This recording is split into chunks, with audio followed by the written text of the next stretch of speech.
Well, we're now down to the obvious going to be trap and fight off. Whenever you run into a spot like this and there's like, okay, here's a 2 sets of bunkers, you have 2 sets of walls to come in at, you always know, like, okay, this is going to be a bit of a trap. There's a checkpoint. There it goes. We lost power. That's where Jack's going to go. I think it's over here.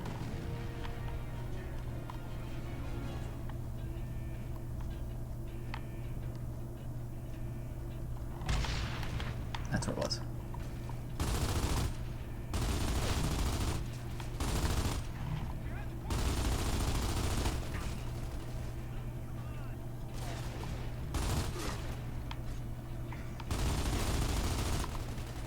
That's a bummer. And I still love how the gun lights up. The gun isn't as like glowing red as it is in the later games when it gets hot, but it definitely still gets warm, and you can see the red.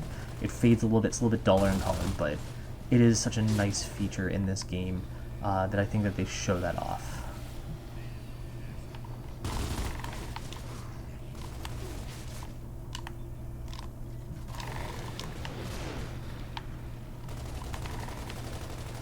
We'll take this.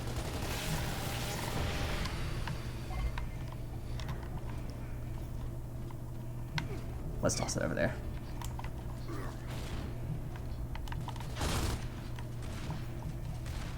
We'll toss that up over there. I think the grenades in this game are also truly unique and different. The fact that it's like you throw them like a flail, that you can use them in such a similar way. It is definitely something that, like, there's some design and intent behind this. Once again, it's something very boring, but it's... Ooh.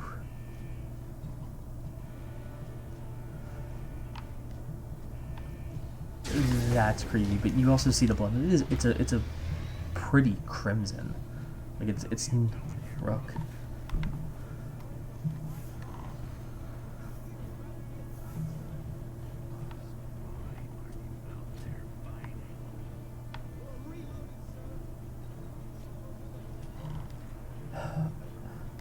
I can only imagine how these weapons actually reload compared to oof.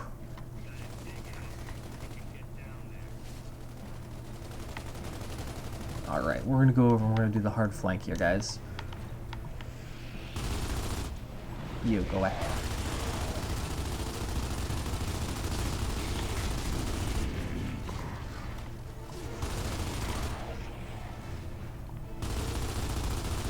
There we go. So push back, push back, push back. A good solid offensive front like this is something that you can do. It's not necessarily always going to be the easiest, but it is something that you can work on from time to time. If I had a sniper rifle, I would do more damage to him, but... Oh, that's one of my guys.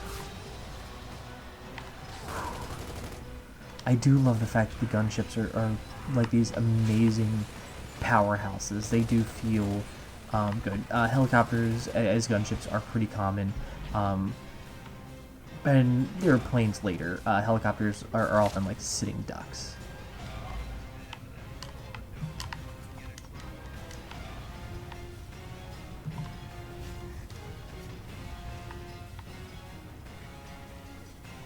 And then we get to come over here, and once again, bam.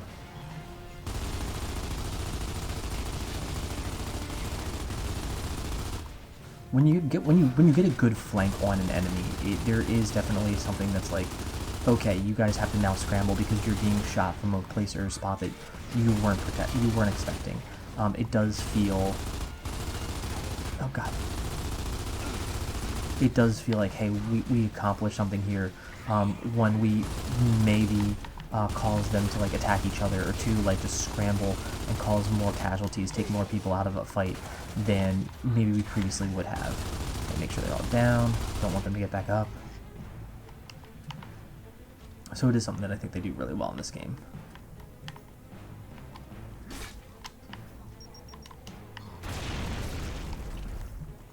That was brutal.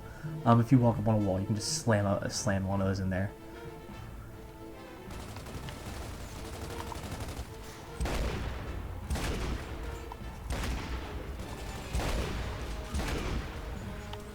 I think I just took off his arm. The Boltok, like I said, and I used it a lot in the last game. It is my favorite pistol. I'm not good with revolvers, especially when it comes to a competitive mode, or even just right there. But just because like I enjoy a good hand cannon where it's like, you know, that's game. I do enjoy using it for that reason.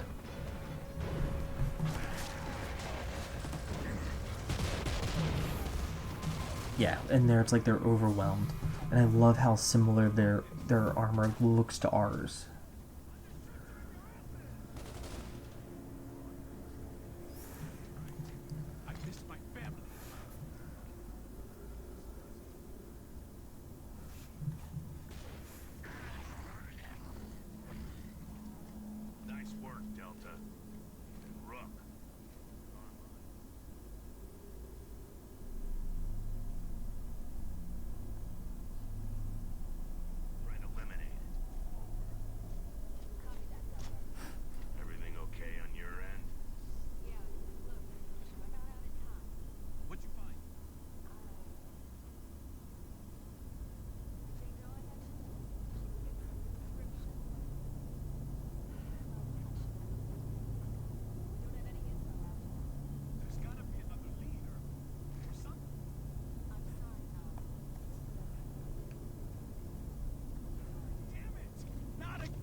I do like getting to see that for Dom and kind of getting to see who he is as a character there. Humans are no strangers to war.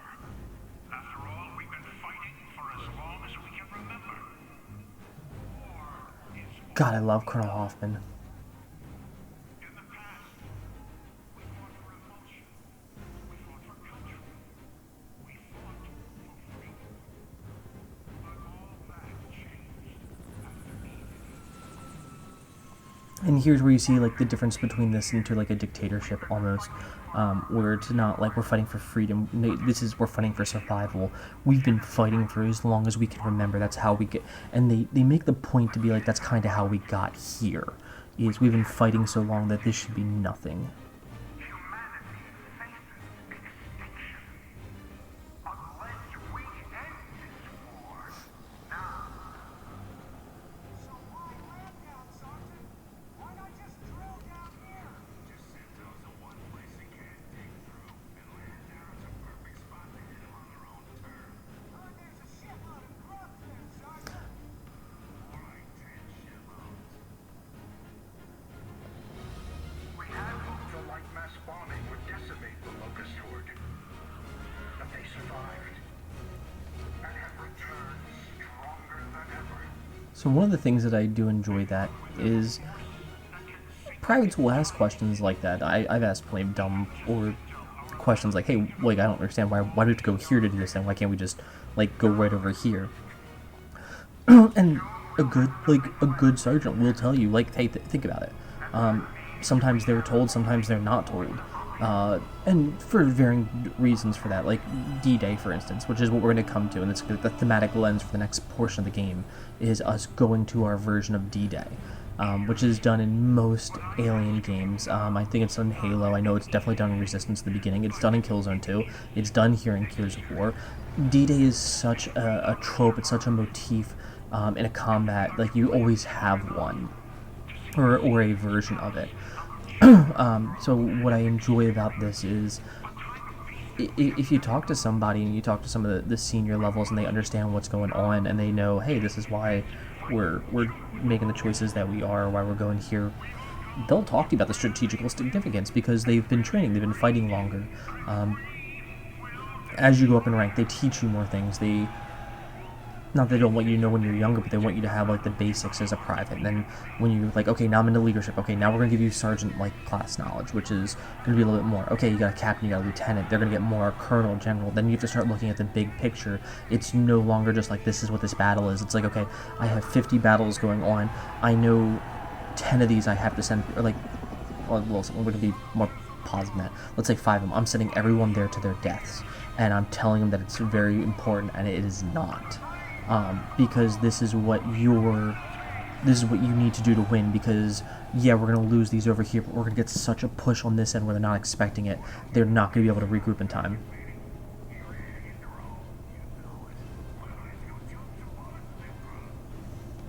God, I love him so much.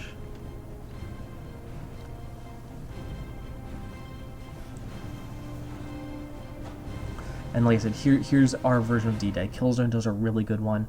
Resistance, it's like the first level, like right when you land, you hit D-Day in game 1.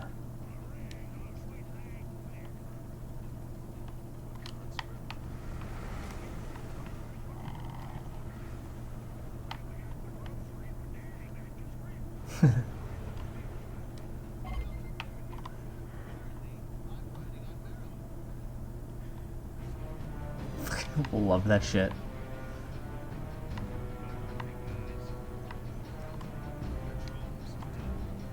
And they do a cool thing with this one, how it happens, because you think about, we're going underground, but we're in like a giant. This thing is massive. It is like a U-boat, or not a U-boat, but a beaching craft. But then it's also like, well, in the future, we don't necessarily go up by land. It's not efficient anymore. Like with the weapons that we have, the landing craft would never make it. So we've switched over and we started doing like helidrops, and you saw that in World War II a lot when we did behind enemy lines, when you saw Market Garden, when you actually saw before D-Day. And even still, let's go after that. Like, let's talk about Somalia, where it was one of the first real times that we used helicopters, and we did aerosol, which is the rappelling in. This is kind of a cross, I'd say, between that as well as more classic D-Day, because we're going to go in those little pods that you saw there, and it's drilling down. It's 1 or 2 at a time, but we're on these giant lifeboats. Is more or less what we're on for us now.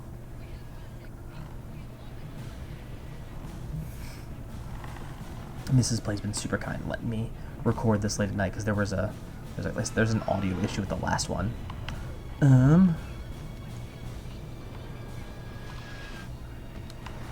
But this is kind of the thing that you have now. Helicopters, you would be sitting ducks in a helicopter.